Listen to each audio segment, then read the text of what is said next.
All right, so I want to welcome everybody back to actually show number 8 of the Outdoor News. Now, most of you know I've kind of skipped last year. I was involved heavily with the high school fishing and all that, and honestly didn't really have time to do outdoor news shows.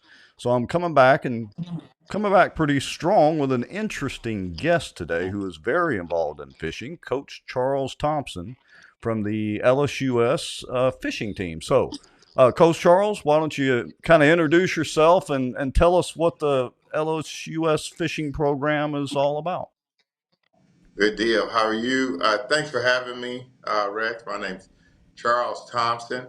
I'm born and raised here in Shreveport, Bossier area. I graduated from Maryland High School, so I've been here pretty much all my life. Spent a little time in the military, and now that's where I learned to learn radiology. So I specialize in radiology now, and I had the privilege of moving back home about ten years ago, and now I'm here. I still work a full-time job in radiology, and the opportunity at LSUS to come work with the fishing team, truly a blessing, man. So I'm super happy we were able to have that opportunity to be coach over here. So yeah, good deal. Well, now that's kind of interesting. So you mentioned that you work in radiology. I could have sworn you were a full time fishing coach as much as we see you. So Yeah. why don't you tell us a little bit about what's involved in being the coach of a very up and coming, doing very well collegiate fishing team? Describe kind of what it's like to be the coach. What do you actually do? I mean, on a day to day basis. Well, yeah. So that's pretty interesting. So my main job is just like every other coach is to manage the personalities on the team. Coach them up. Um, let's start from bring them in. Bring athletes in. Coach them up to be the best that they can be, reach their potential, and cumulatively reach the team's top potential. So different than other sports. Coaching and fishing is not so much as running plays, calling plays, and different things like that. But fishing is kind of a situation where we're just a motivational speaker. Is one of the best ways I put it. You know, and actually just mentoring and managing them. Also on the professional side, as you know, they all know how to fish or think they do anyway. So it's kind of honing in those skills, but then also teaching them the business side. Uh, that's kind of the main duties of college fishing coach. So it's interesting you mentioned, you know, coaching the fishermen and all that. Let's dive into that a little bit because fishing on the, let's say, the upper end professional level, let's say MLF or Elite Series, is really an individual sport. But at the collegiate level, correct me if I'm wrong or educate us a little bit, it's still kind of a team deal. So how does that dynamic work? And maybe I know you don't want to give away the secret sauce, but talk about that team dynamic and maybe how you recruit, anglers and get them paired together. Um, well, starting in recruiting process, it's personality. We in character. We need good, strong personality, good character, and we can find that we can find that a lot in fishing. Um, you know, yes, we look at finishes and different things like that, but really character and personality is it weighs heavy because, like you were just saying, it's a team sport. So they're gonna have someone else in the boat with them, and we don't have the privileges of sometimes these guys coming to school with their twin brother or with their best friend. Sometimes the best friend wants to come to LSUS. I mean, they want to come to LSUS, and the best friend wants to go to Louisiana Tech or Right. or Carson Newman or some other school across the country. We don't know, but that situation is the difference in high school. High school is usually somebody who they've grown up with or someone they actually know already at school or in the area per se. When you come to college, sometimes they're from different parts of the country. So that's the difference of high school to college, and difference in kind of finding the um, recruiting aspect, because they have to not only be able to fish themselves as a single angler, but they also have to have some type of comparison and compatibility from a guy who they just met 2, 3 weeks ago. Um, so that's just a teammate thing in the boat. Then you have to expand it even further and go to a team as a collegiate team. You know, um, they don't necessarily crosstalk everything, but they can help break down water. One boat per se or team can go to the south of the lake, and the other boat team can go to the north part of the lake, um, and that gives them a breakdown of the lake itself, not necessarily of one particular spot or one particular bait, but just an overview of what the fish is doing. The fish are doing on the lake. So that's interesting, and I've always wondered about this too. So you've got multiple teams that'll go to a tournament and fish. Each team is in their own boat and all that. As far as the coaching part of it aspect goes, are you like calling the shots and calling the plays? How much coordination or let's say leadership on where they're going to fish and how and the pattern that they're going to use or all that sort of thing? How much of that are you involved in, and do they allow you to communicate with the anglers when they're on the water in the tournament itself? Kind of walk us through some of those steps, how that works. So tournament time, no, we're not supposed to. We not supposed to. We don't. I don't communicate with them during tournament time at all while they're on the water. I don't know how much weight they have. I don't know how many fish they have. I don't communicate them with them on the water. One, it's against the rules. But two, let's go back to the preparation and practice, different things like that. I don't I don't tell them anything before we go. Like, we discuss things, but remember, these guys are college athletes, no different than some of the guys in other stick and ball sports. Um, the difference in fishing is it's between the ears. You get to coaching too much on a guy, it spins him out because he's trying to do something that should come naturally, as he's trying to do it as it is instructed, and that's kind of difficult because they're the only ones on the water. I'm not. So and things in fishing are forever changing. So we can't. I don't usually try to direct too much um, because it makes it adds another component to what they're trying to figure out, in minutes, seconds, hours. And then, to be truthful, some of these guys are better than me anyway. So what am I Some of them are what pretty am I to good. say? So it's a situation where coaching, tournament time, practice wise, I'm just trying to make sure that they're refocusing their own ideas. They're committing to their own ideas, and so that's really all I do. Now, other coaches have different avenues of coaching, but long as they stay in between the lines of actual legality and different stuff like that, I'm a glorified secretary and a motivational speaker. I mean, 100%. And it's a blessing that I can say that. I say that because it's a testament to the team that I have. You know. Right. I would probably say it's probably like herding cats, knowing some of their Well, personalities. yes, there's a little bit of that. But just my personality and I mean, they're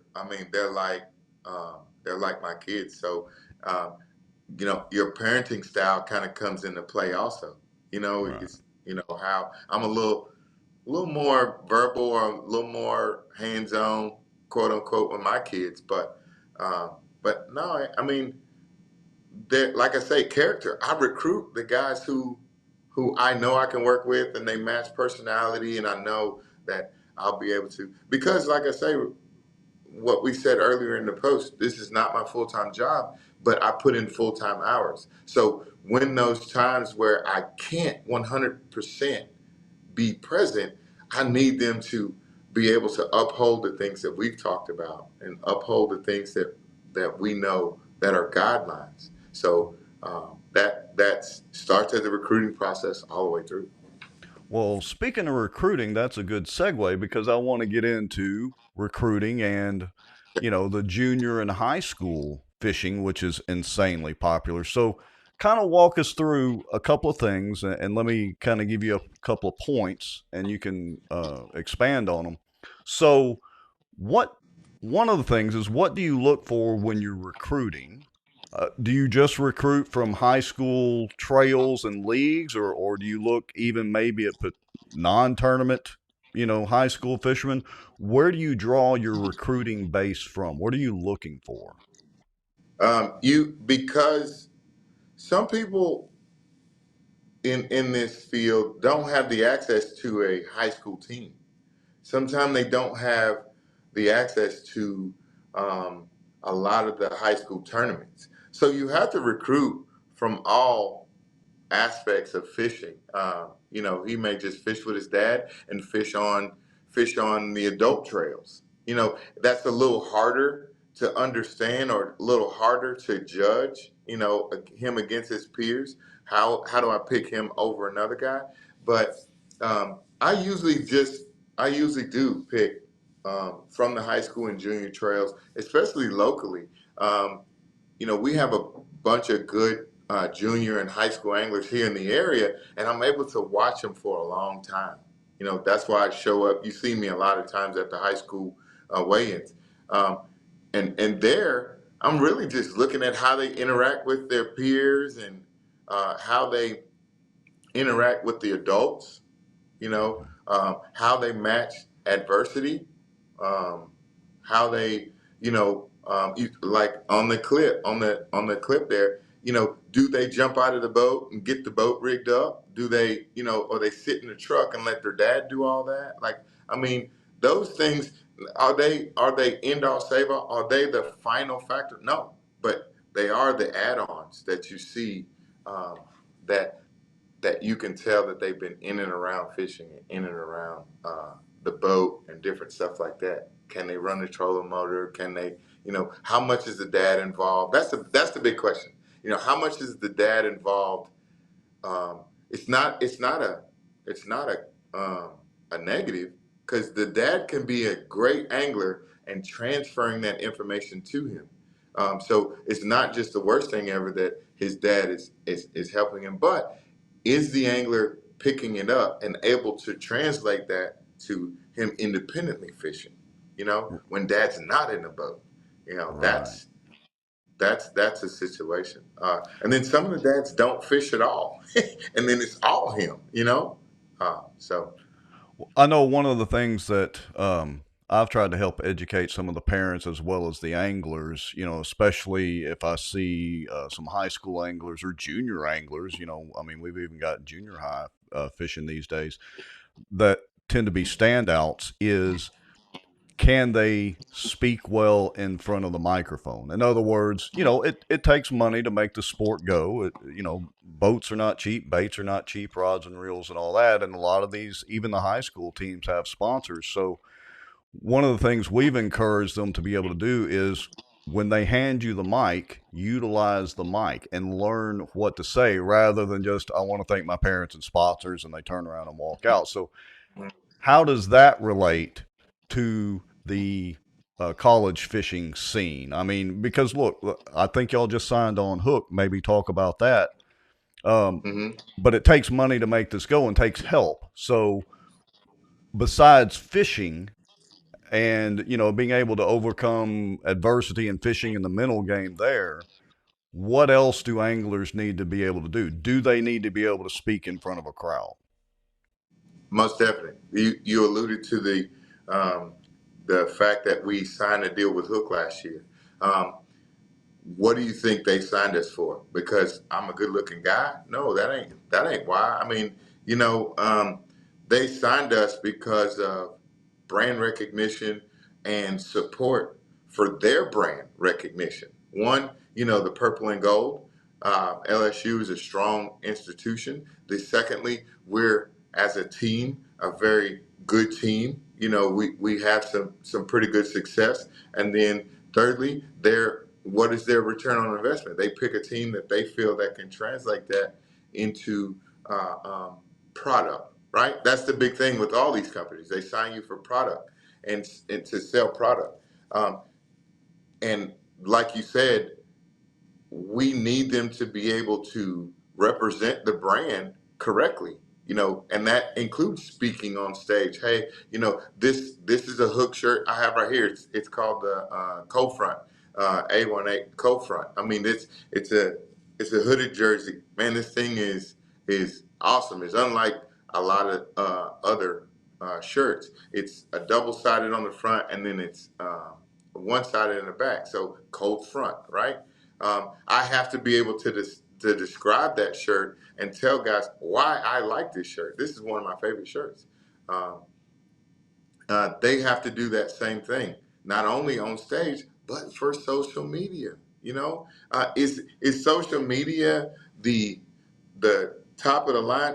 Almost, because no, not a lot of people have regular TV anymore. You don't see regular commercials anymore. Like a lot of your commercials are now transferring to what?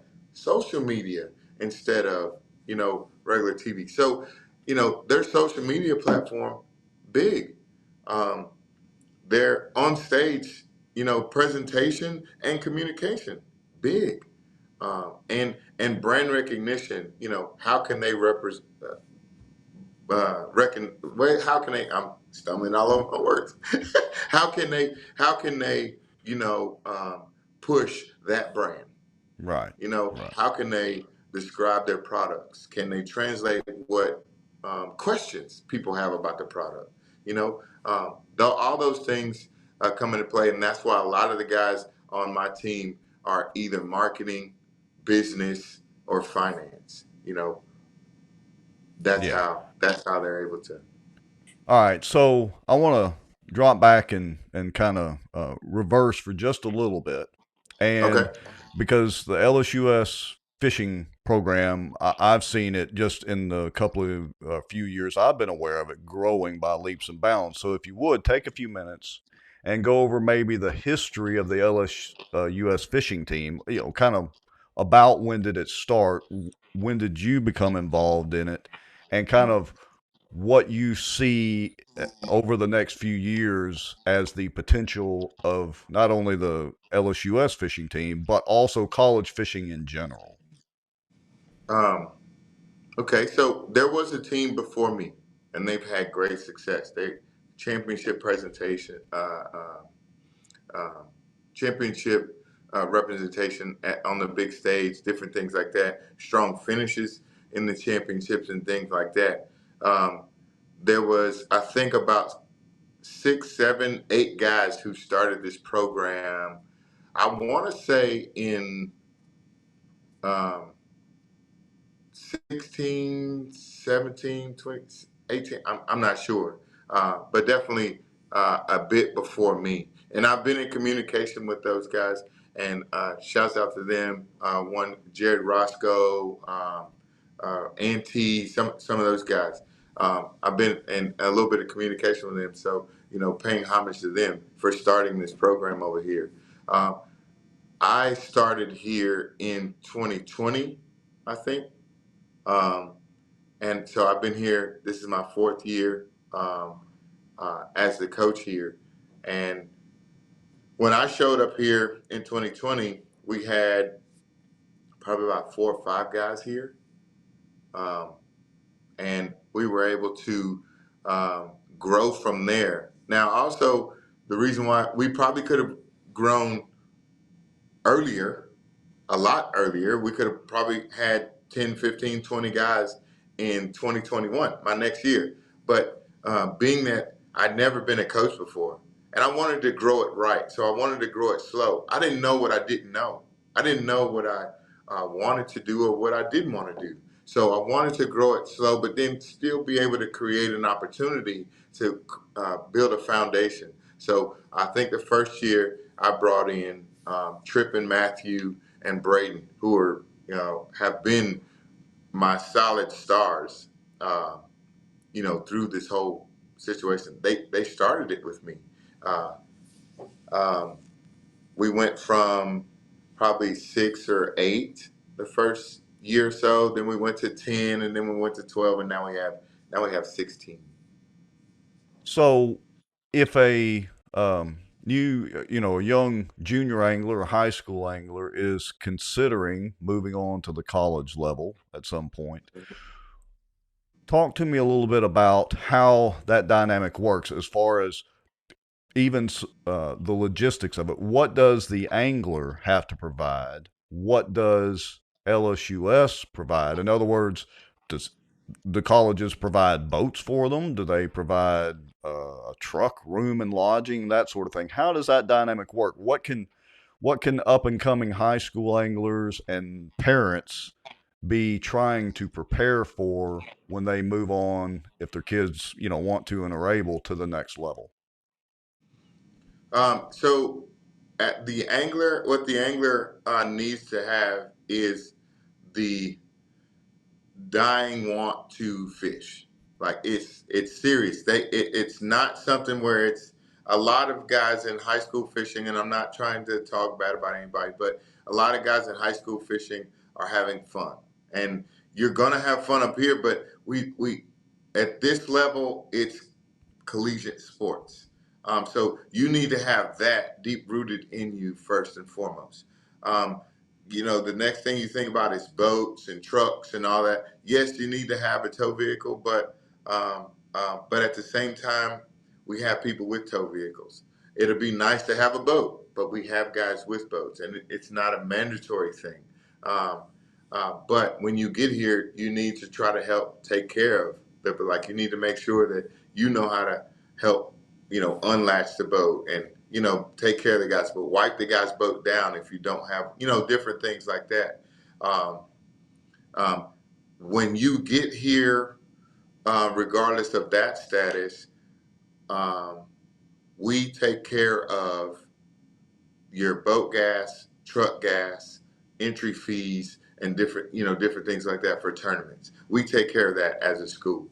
We can't take care of all those, boats and different things like that. It's a liability situation. There's a couple other things, and I don't think in a lot of cases um, fishing has made it to that level yet, where we're just everything, supplying everything. And now there are some schools out there that do. They have boats, they have trucks, they have, a lot of things like that.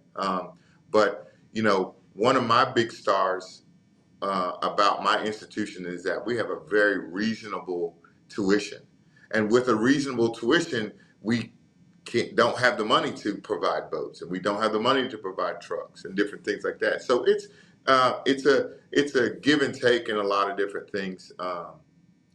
But regardless of how you come, when you're here, I mean, you were treated the same, and that's one of the reasons why I have such a small team, because I want to be able to treat that top angler just as well as I do the last guy coming in, or whether you have a boat or not have a boat. I want to make sure that I'm able to help them out. I'm not going to bring in 18 guys that don't have a boat and one guy with a boat. Like I'm not going to do that, and that will go back to the recruiting deal.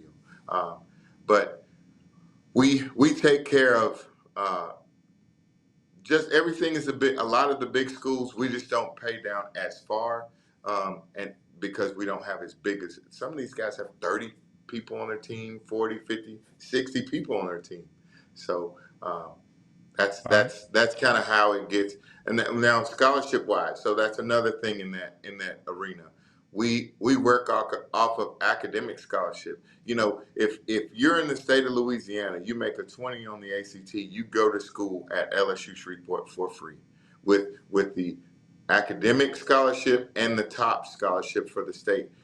A 20 on the ACT, whether you're fishing or not, you can go to school here for basket weaving, whatever. If you have a 20 on the ACT, you go to school for free. And that is huge in the climate that we're in and in society that we are. You know, student loan debt, I'm a professional student loan payer. Because I'm in medicine. I'm a professional, I've been in school forever. Um, and I'm blessed to where I don't have student loan debt anymore. But you know, you can come here and get a very high quality education for a very reasonable price. And on top of that, you make my fishing team. We're seventh in the country. Like, what are you giving up? You're not giving up anything. It's a plus. It's a win-win on all sides. And then when you graduate, you leave this institution fishing for a strong fishing team. You're partnered with some of the top brands in the company, and you're leaving school hopefully with minimal to no student loan debt.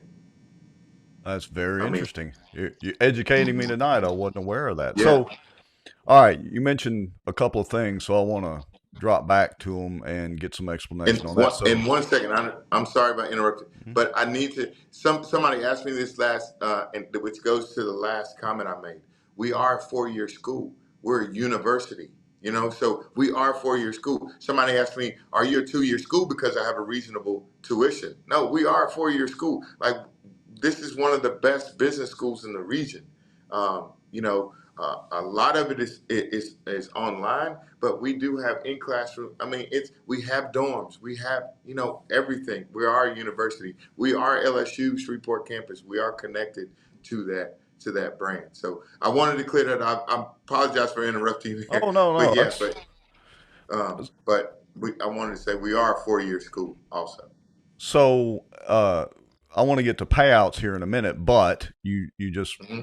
brought up another thought to me. So, as a if I'm an angler and I'm a member of the LSUS fishing team, I'm assuming I have to have minimum grade point average or minimum grade levels, and how does that work? So briefly Yes, describe that.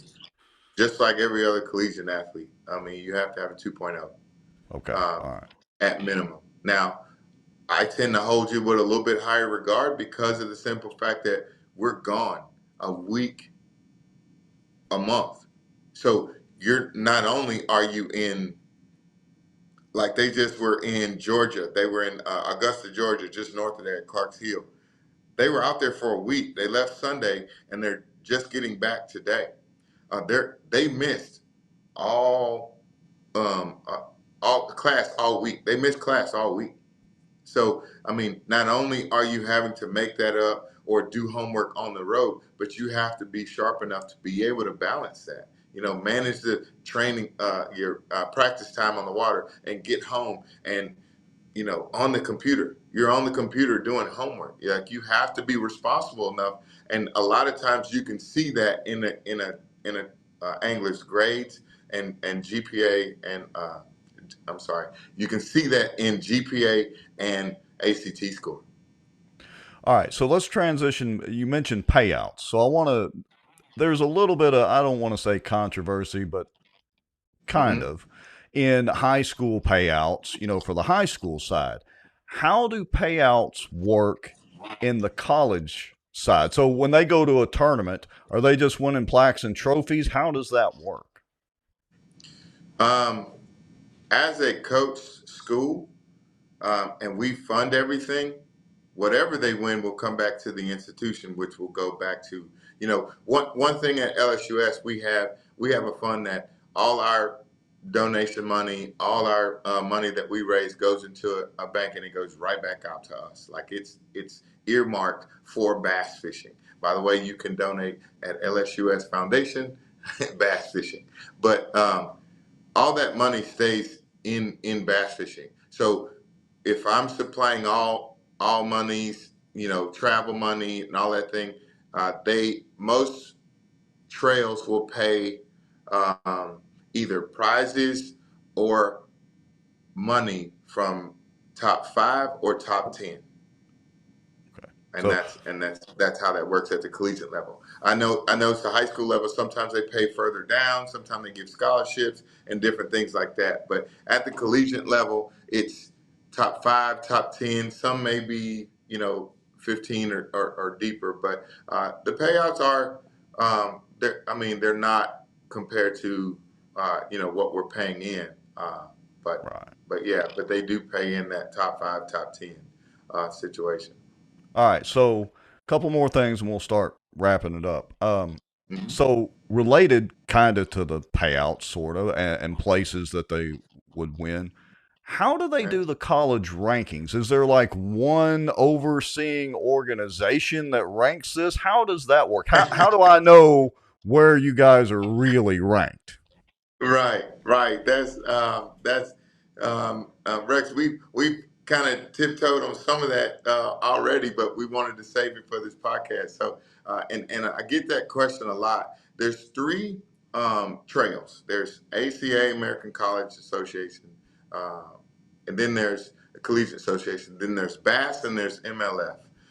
Each three has their own, you know, school of the year, team of the year scoring process, and then ACA will give a school of the year thing for all the points in all three trails. And so that's where you see a lot of times there's a school of the year. School of the year will take points from ACA, MLF, and BASS. And then they have a school of the year, top 1 through 300 or 400, right? Um, which we are seventh in the nation. Small school, big school, NCAA, NAIA, junior college, community college, whatever. Then BASS has a trail, and which we just finished in Clarks Hill, and they'll have a team of the year. You have Okay. 1 through uh, whatever, and then MLF will have the same thing. They'll have their trail 1 through whatever, however many teams. Where we're actually second in the country in MLF. So as I was alluding to earlier, we're a small institution. We're reasonably cost institution, and also we're seventh in the country overall with ACA, and we're second in the country. Only the Carson Newman. They're in first, and they're only beating us by 1 point. So it's kind of confusing. I know, and it's kind of a long drawn out how they score the points and different things like that. But I think that's an overview of a little bit of understanding the three different trails, three different school of the year or team of the years, and how we rank in those institutions, those trails. All right. So again, and I appreciate all your time this evening. We'll kind of No, you start. did. We'll kind of start wrapping it up a little bit here. So, if somebody wants to, if they're interested, or want they're in high school and they want to start looking towards the college level fishing and specifically to LSUS and all that, Mhm. what are some ways that they can reach out to you or to the team or find you on social media? I mean, what are the best ways for them to do that? Okay, social media is LSUS Fishing. It's there on this podcast here. LSUS Fishing in Facebook and Instagram. You can message me, different things like that. We can we can get in touch. You can get in touch with any of our anglers. If you know some of the anglers but can't really get in touch with me, you can communicate with them and they'll transfer information to me. You also can go through our recruiting office here at the school at LSUS here, and those make sure you notate in your email and different things like that that you're interested in the fishing team, and they'll get that information. You'll fill out certain amount of information and they'll transfer those. They make these little cards that they give to me, and that's the way. But really and truly, I try to make a lot of tournaments. I try to follow a lot of tournaments. Get your coaches to get in contact with us also. um, Different things like that. There's a lot of avenues to get in touch with us, not only me but all the other countries, teams across the country. um, do a little digging. We're not that hard to get in touch with. We don't give out our personal numbers too much. Some of the coaches do, but do a little digging, and it'll definitely get to us, and we appreciate the effort too. We instead of taking the easy route out, like going in, finding the information, like this podcast, or hey, I heard you on the podcast. Hey, I saw your team, one of your teammates at the weigh-in, and I'm really interested. Like we appreciate that. We know that you really want to be on our fishing team instead of a mass email to everybody. Hey, I love college fishing. Like, tell us a little bit about why you want to be on the team. Tell us a little bit about what interests you in our team, because we get a lot of anglers want to come fish at our team, on our team. And so what sets you apart? So not only look and message us on those things, but just try to find a little thing to really show us that we're where you want to be. Yeah, one of the great things about the sport of bass fishing is, at weigh-ins and stuff, you can just walk up to not only the anglers but the coaches, and just Yes. people love to talk and just talk, as opposed to say fishing. Or I'm sorry, but as opposed to say football or baseball, you Right. can't just walk out on the field and start talking to the players. Right. But Right. but with fishing, And you can. a lot of these weigh-ins, we're there for. I mean, these weigh-ins are 2 hours long. Right. I'm standing there for 2 hours, and you would be amazed. I went to a weigh-in, high school weigh-in, after one of our tournaments. I'm not going to say where it was because I don't want to point anybody out. But I sat there literally. I stayed over. My wife, away from my family, I stayed over to look at the high school, and this was at least 8 hours away. I stayed over and made sure I stayed there to try to maybe meet some people, try to in that region, and no one came up to talk to me. No one came up to talk to me, and I had my jersey on. I was standing by the stage, and the MLF. Tournament director, spoke to me, said, "Hey, Coach Charles, he's over there," da da da, and no one came up to me. So it could be that the part of the country I was in, and everybody hated LSU. Well, But that is a possibility, especially you're wearing the purple and gold. It could have been maybe you're in right, Alabama, not to call anybody right. out. I wasn't All in right, Alabama, but I was close. all But right. but I just take a second and just introduce yourself, and then a name to a face, and face to a name, or name to an email, or face to an email. Like, just take a second, come up to any of these coaches, not just me, any of them, and just say hi. Introduce yourself, and uh, let us know that you're interested. All right. Well, again, I appreciate your time. I'll kind of wrap it up here now by saying, look, folks, the the junior level, the high school, and certainly the college level fishing, bass fishing, is absolutely necessary because you hear people all the time say growing the sport. The Hmm. dirty little secret is the sport of bass fishing overall, by the numbers, isn't really growing. It's kind of plateaued. And if we don't start or continue to encourage these junior and high school and college level anglers to have an interest in the sport and continue fishing, then we're not going to be able to grow the sport. So, Coach Charles, I want to thank you for spending, the last 35 or 45 minutes on this podcast and doing all the good things that you do for the sport of bass fishing. Yes, sir. Thank you very much, and I appreciate you letting me on the podcast to represent my program and my institution. Thank you very much, sir. All right, anytime.